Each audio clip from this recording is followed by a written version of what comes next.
From a seemingly harmless midnight delivery that evolved into something truly disturbing, to an unearthed skull that led to a revelation no one was expecting. Today we're diving deep into the disturbing mysteries of the internet, a journey that starts with bizarre but seemingly harmless phenomena and descends into genuinely terrifying territory that law enforcement would rather you forget.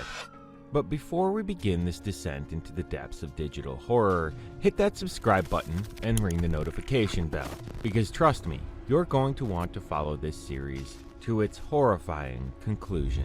Tier 1, The Surface, TV Man Deliveries. Imagine this scenario and tell me it doesn't send chills down your spine.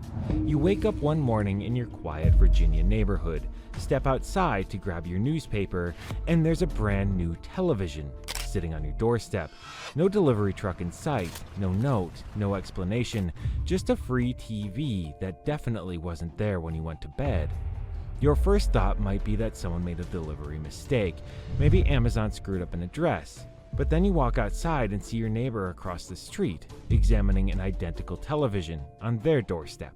Then you notice the neighbor next to them doing the same thing, and the one next to them, and the next one after that. This isn't science fiction, people. This actually happened to over 50 residents in the same Virginia neighborhood on the exact same night in August 2019. 50 free televisions delivered simultaneously under the cover of darkness. But here's where this story transforms from weird news story to genuine internet mystery that will haunt your dreams. Multiple security cameras captured the delivery process, and what they reveal is so bizarre, so methodically planned, and so deeply unsettling that it's become legendary in online mystery communities. The perpetrator, who the internet has dubbed TV Man, wasn't some high-tech operation with trucks and dollies. This was one individual wearing a 1990s television set on his head like some kind of retro-futuristic helmet, dressed in a jumpsuit, personally hand-delivering these massive old-school CRT televisions door to door in the dead of night. Let me paint you the full picture of how absolutely insane this operation was. We're not talking about modern flat-screen TVs that weigh 5 pounds. These were those chunky, back-breaking cathode ray tube monsters from the 80s and 90s. The kind that required 2 people to move and could literally crush your foot if you dropped one. Each television probably weighed between 50 and 100 pounds. This guy single-handedly carried over 50 of these things from his vehicle to individual doorsteps without making enough noise to wake anyone up. The logistics alone are mind-boggling. Where did he get 50-plus vintage televisions? How did he transport them? How did he know exactly which houses to target? How did he manage to complete his operation in one night without anyone noticing until morning? But wait, because the environmental factors make this even more impressive and disturbing. Virginia in August is brutal. Even at night, temperatures hover between 60 and 70 degrees with crushing humidity. This person was wearing a full jumpsuit and had an actual television set strapped to their head, essentially a metal and plastic oven, and they powered through what must have been hours of intensive physical labor without collapsing from heat exhaustion. The security footage shows him moving with purpose and efficiency, like he'd practiced this routine dozens of times. He knows exactly where each house is, exactly where to place each television for maximum visibility, and he moves through the shadows with the skill of someone who's done this kind of nighttime operation before. The most chilling moment comes at the end of the video, where he gives his casual little wave to the camera as he walks away. Not a panicked, "oh crap, I've been caught" reaction, a knowing, almost friendly acknowledgement that he's being watched, like this is all part of the plan. When local police were asked about this incident, they naturally investigated whether it was connected to a similar event that had occurred exactly 1 year prior. In 2018, on the same date, in the same neighborhood, the same television-headed figure had delivered 20 vintage TVs to residents' doorsteps, 20 the first year, 50 the second year. The pattern suggests this might be an annual tradition that's escalating, but here's what's made me lose faith in law enforcement's investigation capabilities. When reporters asked if the two incidents were related, the police responded with, "That's not immediately clear." Are you kidding me? Not immediately clear. How many people do you think are running around Virginia in the middle of the night wearing television helmets and delivering free electronics in matching jumpsuits? This is obviously the same guy. What haunts investigators and internet sleuths is the complete lack of motive. This wasn't advertising. This wasn't a prank targeting specific individuals. It wasn't theft. It wasn't vandalism. Someone invested significant time, money, and physical effort into an elaborate operation that benefited strangers and provided no obvious return on investment. The TV man represents the tip of the iceberg. Strange internet phenomena that seem harmless but hint at deeper, more methodical minds operating in the shadows of our connected world. That wave at the camera haunts me. There's something calculated about it, something that suggests this person knows they're creating a mystery and they're enjoying our confusion. Tier 2, Persistent Trip. Alright everyone, we're now descending into Tier 2 territory, and I have to warn you, this is where things start getting genuinely disturbing. The Persistent Trip video is one of those internet mysteries that exemplifies everything unsettling about the early days of YouTube, when anyone could upload anything, and sometimes that anything was absolutely horrifying. It's August 14th, 2012, and a user going by Amos No More uploads a video titled Persistent Trip, TOA, to YouTube. Right off the bat, that username should give you chills. Amos No More, like someone has completely lost their identity. The video itself is just over 2 minutes of the most disturbing found footage you'll ever see. The footage opens with a timestamp, March 5th, 2008, 4 years before the upload date. We see a young man, probably in his early 20s, sitting alone in what appears to be his bedroom. But this isn't just any bedroom. This is the room of someone who's been isolated for an extended period. The lighting is harsh, the space feels claustrophobic, and most importantly, the person we're looking at is in complete psychological distress. This guy looks absolutely destroyed. His hair is disheveled, his eyes are hollow and refuse to make direct contact with the camera, and his body language screams of someone who's barely holding on to reality. When he speaks, it's with the kind of desperation that makes your stomach turn. The voice of someone who genuinely believes they're trapped in a nightmare with no escape. Here's where it gets truly disturbing though. This young man claims he's been stuck in a hallucinogenic trip for over 2 months. Not 2 hours, not 2 days, 2 full months of continuous altered consciousness. He explains that he followed instructions from some mysterious book to the letter, but something went horribly wrong. He mentioned spending extensive time in his basement, boiling roots according to the book's directions, and being completely unable to leave his house. Now, I've done some research into psychedelics, and I'm pretty sure that what this person describes is scientifically impossible. The human body metabolizes drugs. You cannot maintain psychedelic states for months. So what's really happening here? The possibilities are all deeply unsettling. The first theory, severe time dilation during his trip.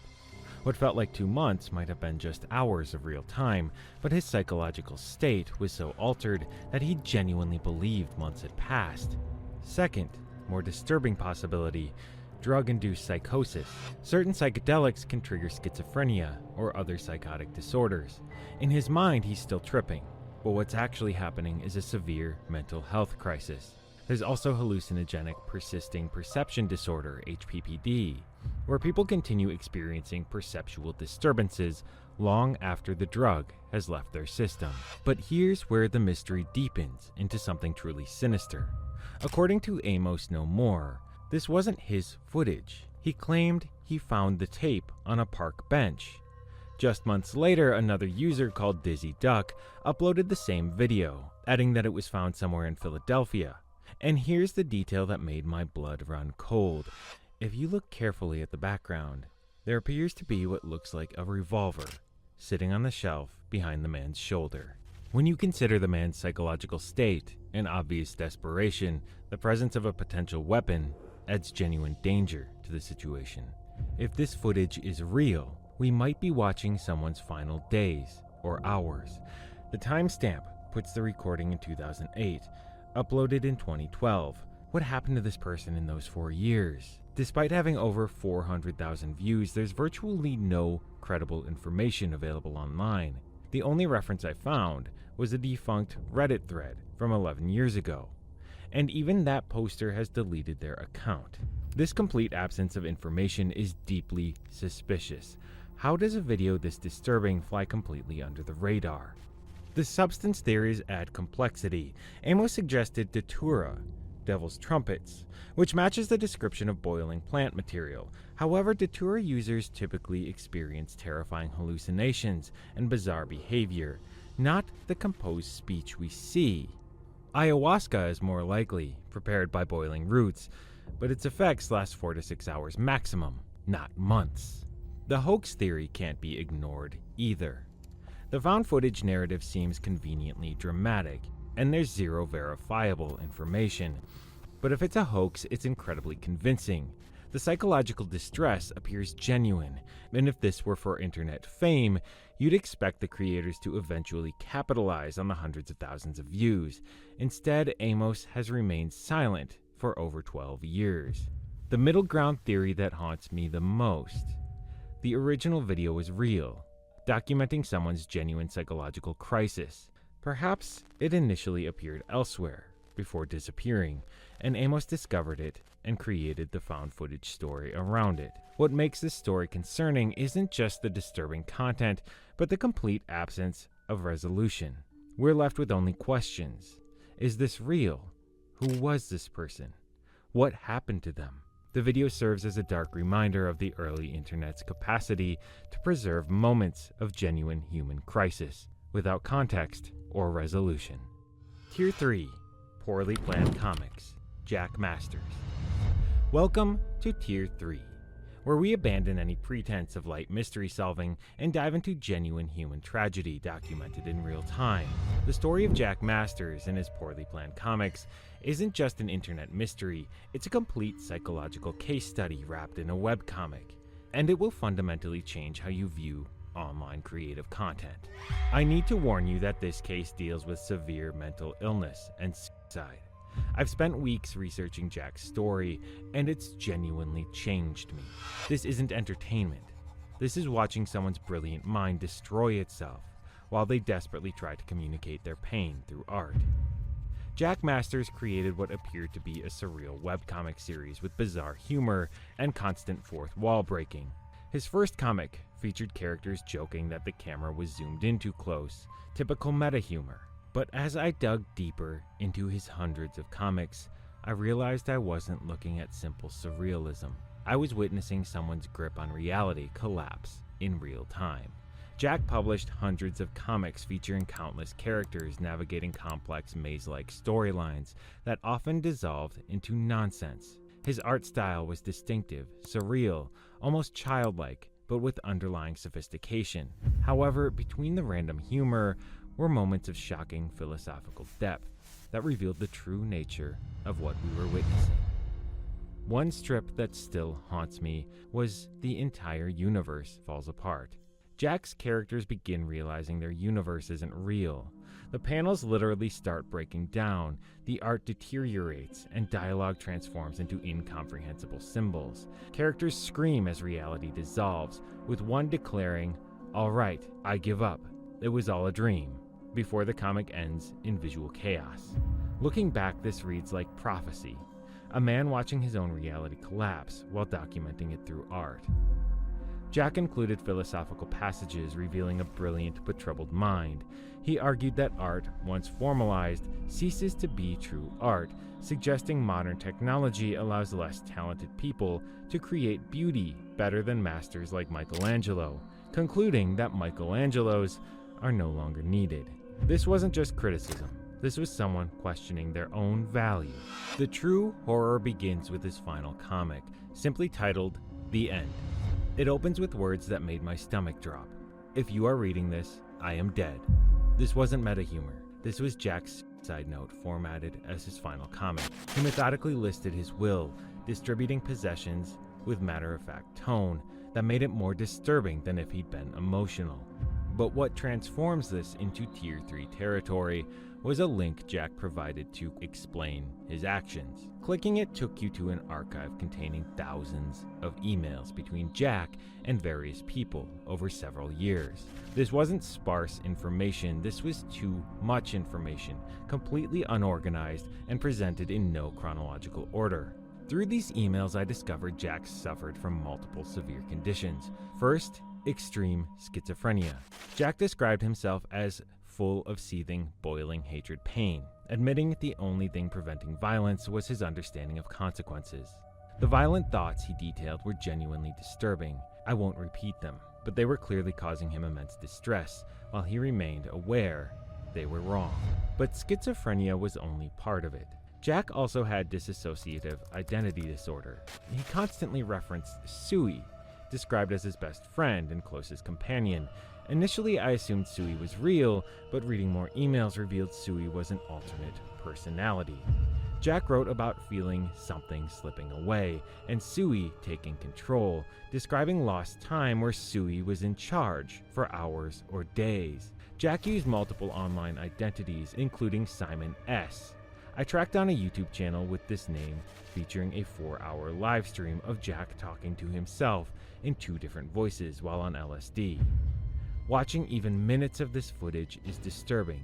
You literally observe Jack switching between personalities mid-conversation, arguing with himself, having friendly discussions between personas, and falling into confused silence, unsure which identity was in control. The story emerged through Reddit user Jess248 in December 2016, who revealed Jack was her husband's childhood friend, describing him as insanely brilliant. At Jack's memorial at his condo, her husband discovered Jack had blocked out all the windows and covered every wall with Sharpie marker writing, his final desperate attempt to find meaning before ending his life. She described it as one of the most heartbreaking things she'd ever seen. What elevates this to Tier 3 isn't just the tragic outcome, but the unprecedented documentation. Unlike most mental health crises, where we see only the aftermath, Jack's story is preserved in excruciating detail across comics, emails, videos, and physical evidence. His webcomics function simultaneously as genuine art, documentary evidence of psychological deterioration, and desperate communication attempts. Every surreal joke, every fourth wall break, every philosophical reflection can be reinterpreted as a cry for help from someone whose reality was dissolving. The emails provide an even more intimate window. Reading them is like watching someone's mind fragment in real time, with lucidity interrupted by complete disconnect from reality. Most disturbing is that Jack was often aware of what was happening to him. His emails show periods where he recognized his thoughts were disordered and reached out for help. This awareness makes his fate more tragic. He wasn't lost in delusion, he was trapped in a nightmare while conscious enough to understand his situation. This case forces uncomfortable questions about the internet's role in mental health crises. Jack used online platforms to document his breakdown, creating a permanent record of suffering. While this lets us understand his story in unprecedented detail, it represents a failure of digital communities to recognize and respond to someone in crisis. Tier 4, seriously disturbing, the $333,000 prayer rug. We need to have a serious conversation about something that appeared on eBay 2 years before the Wayfair trafficking scandal made international headlines. And what I'm about to show you will fundamentally change how you view online marketplaces and the dark commerce that might be hiding in plain sight. In the pre-Wayfair era, when most people still believed that major e-commerce platforms were effectively monitored and regulated, someone created an eBay listing that was so blatantly suspicious, so obviously not what it claimed to be, that it serves as a template for understanding how online trafficking operations might actually function. The listing appeared to be selling a unique prayer rug for $333. Simple, right? Religious items are commonly sold online, and $333, while expensive for a rug, isn't completely unreasonable for something handmade or antique. But here's where it gets sick. The shipping cost was $333,000. Let me repeat that. The item cost $333. The shipping cost $333,000. No legitimate shipping company on Earth charges that amount to deliver a rug, regardless of size, weight, or destination. The pricing structure was clearly designed to make the total transaction cost $333,333, while maintaining plausible deniability about what was actually being sold. Now, if this was just a pricing error or some kind of money laundering scheme involving actual rugs, the story would end there. But the photograph accompanying this listing revealed something so disturbing that it's burned into the memory of everyone who's seen it. The image wasn't of a prayer rug at all. It showed a young child, a boy who appeared to be maybe 8 to 10 years old, wearing clothing that coordinated with the colors of the patterns described on the rug listing. Not a coincidence, not an accident. The child's outfit was deliberately chosen to match the supposed product being sold. Anyone who's ever created an eBay listing knows that the platform requires multiple confirmations and reviews before your item goes live. You have to upload images, write descriptions, set pricing, confirm shipping details, and acknowledge multiple terms of service agreements. There is no way to accidentally upload a photograph of a child when you intend to sell a rug. This was deliberate. But it gets exponentially worse. In the frequently bought together section, eBay's algorithm for suggesting complimentary purchases, there was a second listing featuring a different child priced identically, photographed against the exact same background as the first child. Think about the implications of that detail. 2 different children photographed in the same location, offered for sale at the same price point, marketed as complimentary purchases. This wasn't someone making a mistake or testing the platform's automated systems. This was a systematic operation with multiple products and standardized presentation methods. The seller listed their location as Uzbekistan, obviously not a real country, which suggests they understood the need for geographic ambiguity while still meeting eBay's requirement for seller location information. The item descriptions were absolutely surreal, written in language that seemed designed to communicate in code while maintaining superficial legitimacy. Examples include, when you have everything but you still feel emptiness. Get this unique prayer rug with story and start to feel spiritual peace.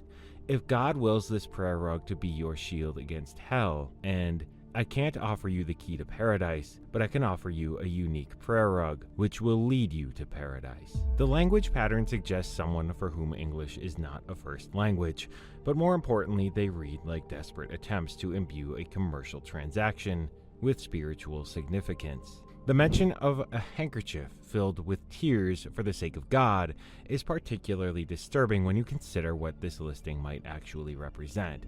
The payment structure was equally revealing. The starting bid was $333,000, or buy it now depends on your generosity. But here's the detail that should terrify anyone concerned about online trafficking. Cryptocurrency payments were explicitly accepted. Cryptocurrency provides the perfect payment method for illegal transactions because it's difficult to trace, doesn't require traditional banking relationships, and can be transferred internationally without government oversight.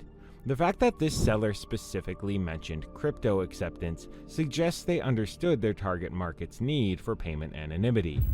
This listing appeared in late 2017 or early 2018, nearly 2 years before the Wayfair controversy brought mainstream attention to the possibility of trafficking operations using legitimate e-commerce platforms. This wasn't someone trying to capitalize on viral conspiracy theories or generate social media attention. This was potentially a real operation, operating openly, confident that the vast majority of eBay users would scroll past without understanding what they were seeing. What's most disturbing is how little effort was made to disguise the true nature of this listing. The pricing structure, the photographs, the payment methods, the coded language, everything about it screams, this is not what we're pretending to sell. It's almost like they wanted aware buyers to recognize the signals while maintaining just enough plausible deniability to avoid immediate platform removal.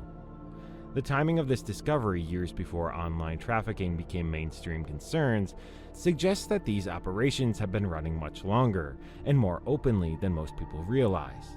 If someone was bold enough to post this kind of content on eBay in 2017, what other platforms might they have been using? How many similar listings existed that never gained attention? This case represents a perfect example of Tier 4 content, evidence of genuinely criminal activity hiding in plain sight on platforms we use daily, protected by our collective inability to believe that such horrors could be so openly accessible. Tier 5.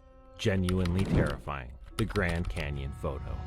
For our final descent into the darkest depths of internet mysteries, I need to tell you about a photograph that has haunted investigators for over a decade, and my research suggests it may be evidence of one of America's most prolific serial killers in action. This story originated in 2012 when someone posted on Reddit in response to a thread asking for genuinely creepy true stories. What they shared seemed like typical internet urban legend material until people started analyzing the evidence, and what they found suggests this photograph might document an attempted murder that was only prevented by pure chance. The story goes like this. In the late 1970s or early 1980s, a man took a trip to the Grand Canyon with two close friends. This was decades before digital photography, back when you shot a roll of film and didn't see the results until you got them developed weeks later. They chose a particularly scenic and isolated spot away from the typical tourist areas, where they could take some unique photographs without crowds in the background. The setup was perfect. The uncle positioned himself on the edge of the canyon with a fishing rod, pretending to fish over the vast chasm, with his friend capturing the moment on film. It was meant to be a humorous photograph, the kind of silly vacation picture that becomes a family favorite for decades. They spent about 15 minutes at that location, and according to everyone present, they were completely alone. No other tourists, no park rangers, no other vehicles in the area. Just three friends enjoying a private moment in one of America's most magnificent natural locations. Several weeks later, when they finally got their film developed, they discovered something that turned their amusing vacation memory into a lifelong nightmare. In the background of the photograph, partially concealed beneath brush and trees just feet away from the posing uncle, was a man dressed entirely in black, with unnaturally pale white skin. He wasn't just accidentally caught in the frame, he was staring directly at the camera, with what could only be described as a knowing, predatory smirk. The figure appears to be deliberately positioning himself to remain hidden from the subjects while being visible to the camera, suggesting he understood the photography was taking place and was intentionally inserting himself into the scene. The expression on his face wasn't surprise or embarrassment at being accidentally photographed. It's the look of someone who knows exactly what they're doing and is enjoying the moment. Now, this could easily be dismissed as a hoax, except for one crucial detail. Scans have proven the photo was never digitally edited. If this was staged, it would have been planned and executed over 40 years ago, decades before the internet even existed. What would be the point of creating an elaborate hoax that wouldn't be shared until Reddit was invented? But here's where the story takes a genuinely terrifying turn, and why it belongs in Tier 5. I believe the man in that photo is serial killer Robert Spangler. Spangler murdered his wife and two children in 1978, the same time period this photo was taken. In 1993, he pushed his new wife Donna into the Grand Canyon, proving he used that location for his kills. The facial features match. The same strange curl of the mouth when smiling, identical nose structure, similar face shape. The pale white skin could easily be makeup.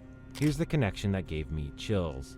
In 1993, the same year Donna Spangler died in the canyon, 6 other people met the same fate, 4 of them in the same 3-day period. The Associated Press published an article specifically to address suspicions that these weren't accidents. Who do you think they interviewed for that article? Robert Spangler himself.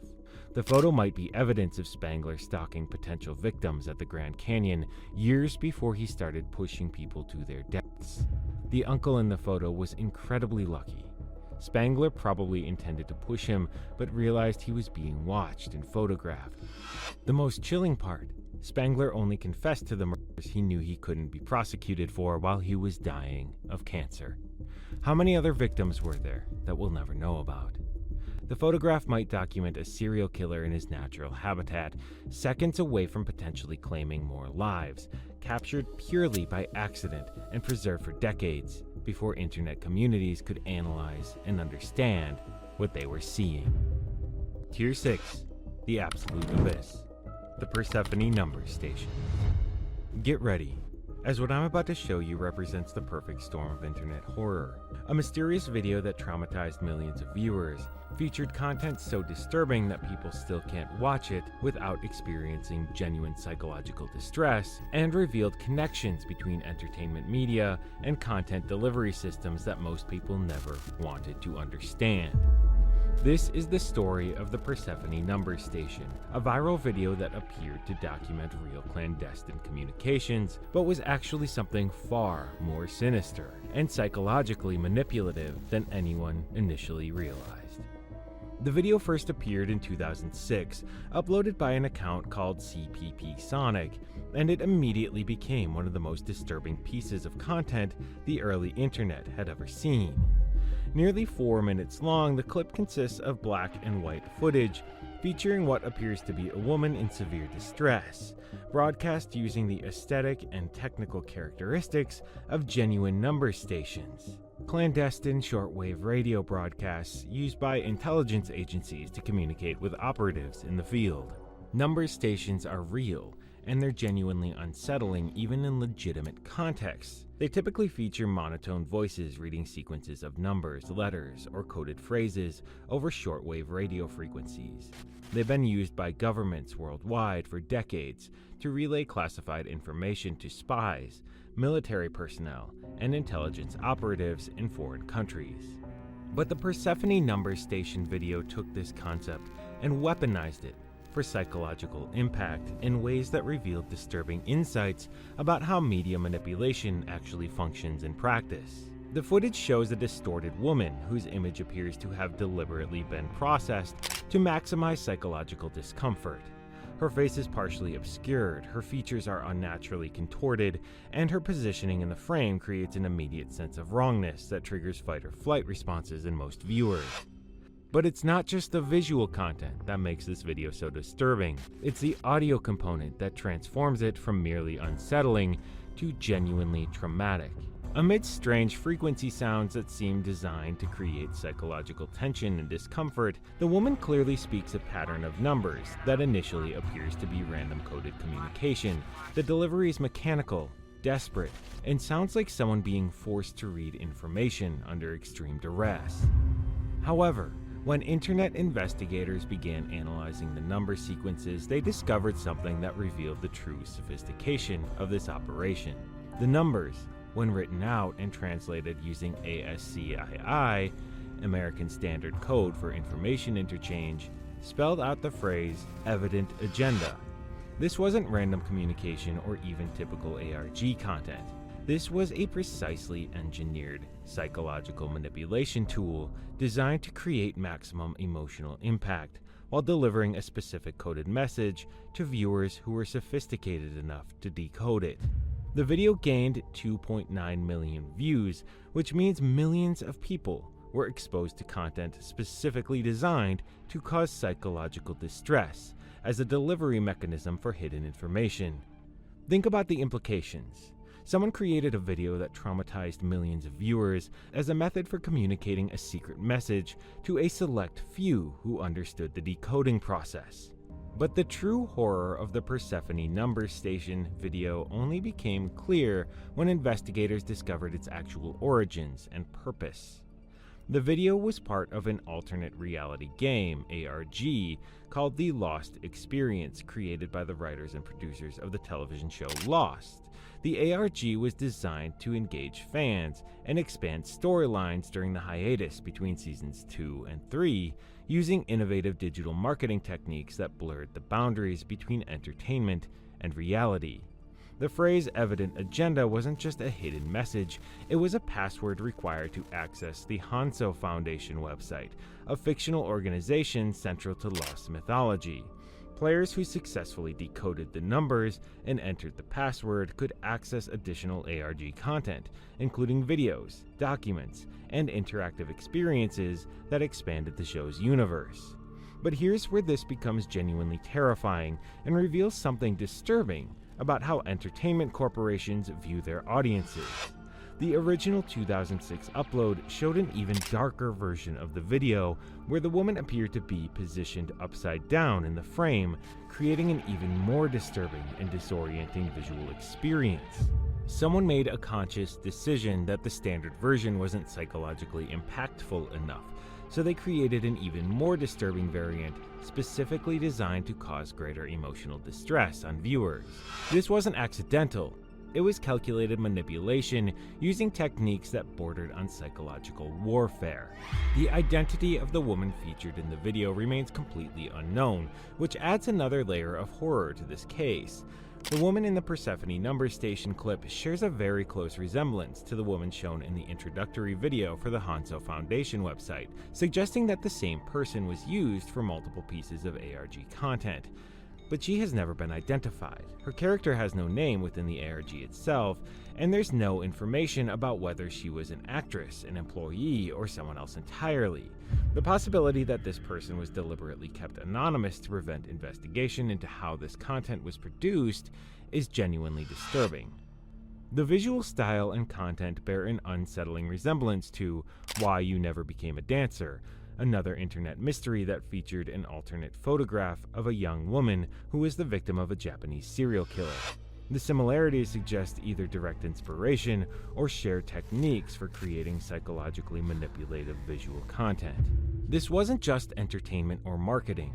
This was a corporate-sponsored psychological experiment that exposed millions of people to deliberately traumatic content as a method for delivering coded information to select participants who understood the decoding systems. The fact that it was created by major television producers and distributed through mainstream platforms reveals how easily psychological manipulation techniques can be designed as entertainment, how trauma can be weaponized for commercial purposes, and how corporations view their audiences as test subjects for experimental content delivery systems. Tier 7. Pure Nightmare Fuel. The Ironical Point Jane Doe. We've reached the depths where internet mysteries become inseparable from real-world horror, where decades-old crimes resurface through digital investigation, and where most disturbing discoveries are made not by professional investigators, but by children playing in their own backyards. What I'm about to tell you represents one of the most haunting, unsolved mysteries in American history.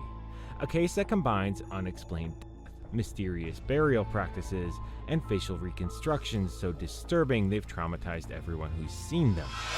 This is the story of a young woman whose identity was stolen, not just by her killer, but by time itself. July 1988. A 12-year-old boy is digging in his backyard in Ironical Point, New York, probably working on a summer project or helping his parents with gardening. It's the kind of innocent childhood activity that should result in dirty clothes and maybe finding some interesting rocks or old coins. Instead, he discovers something that will haunt him for the rest of his life. Human skeletal remains buried in his own backyard. But this wasn't just any burial. The body had been buried head first beneath the dirt, an unusual positioning that suggests either ritual significance, an attempt to prevent identification, or the psychological signature of someone with very specific and very disturbed motivations. When investigators arrived and began their analysis, they determined that this young woman, she was probably just a teenager when she died, had been murdered sometime in the late 1950s to early 1960s. Think about the implications of that timeline. She had been buried in that backyard for nearly 30 years before the house was even built. Some family had unknowingly been living directly above a murder victim for decades. Here's what makes this case genuinely terrifying from a forensic perspective. Although the was definitively ruled a homicide due to the suspicious circumstances of the burial, the remains showed no signs of trauma, no broken bones, no evidence of violence, no indicators of how she actually died. This suggests several disturbing possibilities. She could have been poisoned, suffocated, drugged, or killed using methods that don't leave marks on bone tissue. These are typically methods used by killers who want to avoid detection, who plan their crimes carefully, and who have experience avoiding forensic evidence. The victim was named Ironical Point Jane Doe, after the town where she was discovered.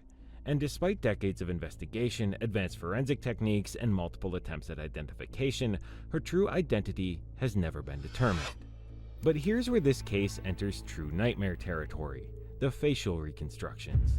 Several reconstructions have been created over the decades in attempts to identify her, and they're some of the most disturbing forensic recreations ever produced. The 1980s reconstructions by William Rodriguez are described as pale and uncanny, and that's putting it mildly. One reconstruction was done with clay and featured a wig, but the execution was so unsettling that it looks more like a horror movie prop than a forensic tool.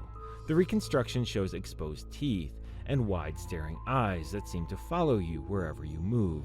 It's the kind of image that, once seen, becomes impossible to forget and will appear in your nightmares for weeks. Another reconstruction was done with pencils, showing a similar but different interpretation, described as very eerie with piercing eyes. The artistic style somehow makes it even more disturbing than the clay version. There's something about the hand-drawn quality that makes it feel more personal, more intimate, more like she's trying to communicate directly with you.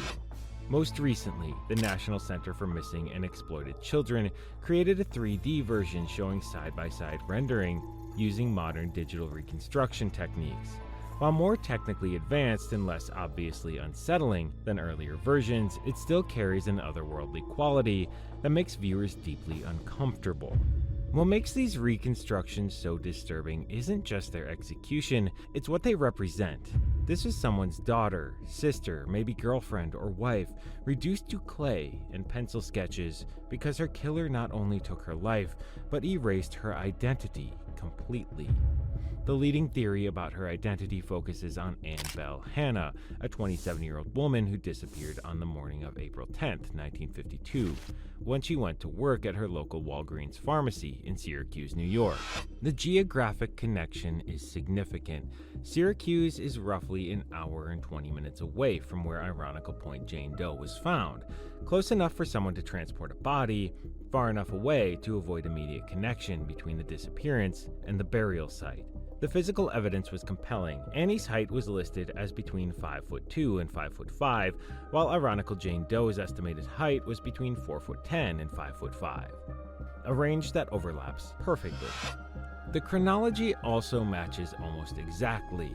Annie disappeared in 1952, and Ironical Point Jane Doe's estimated post-mortem interval of 30 years places her death right in that time frame. But here's what's most disturbing about the Annabelle Hannah theory.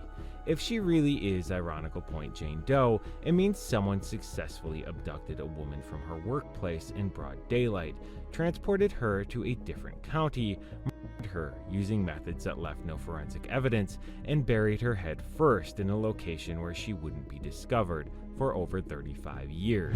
This wasn't a crime of passion or opportunity. This was methodical, planned, and executed with the kind of precision that suggests either extensive criminal experience or knowledge of forensic investigation techniques that wouldn't be developed for decades.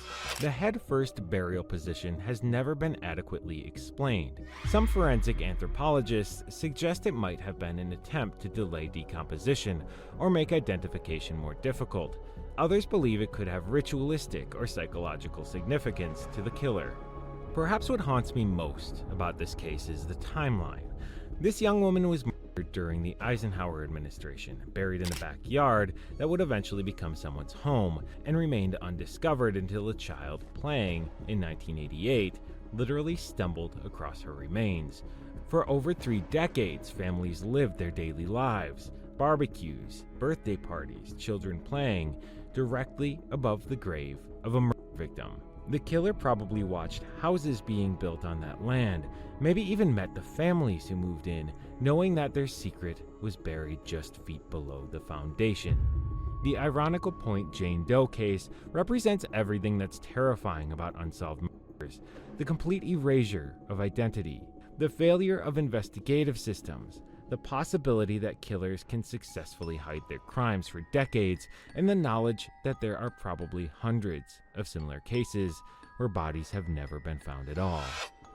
Those facial reconstructions aren't just attempting to identify a victim, they're giving a voice to someone whose identity was deliberately destroyed, whose story is intentionally erased, whose killer believed they had committed the perfect crime.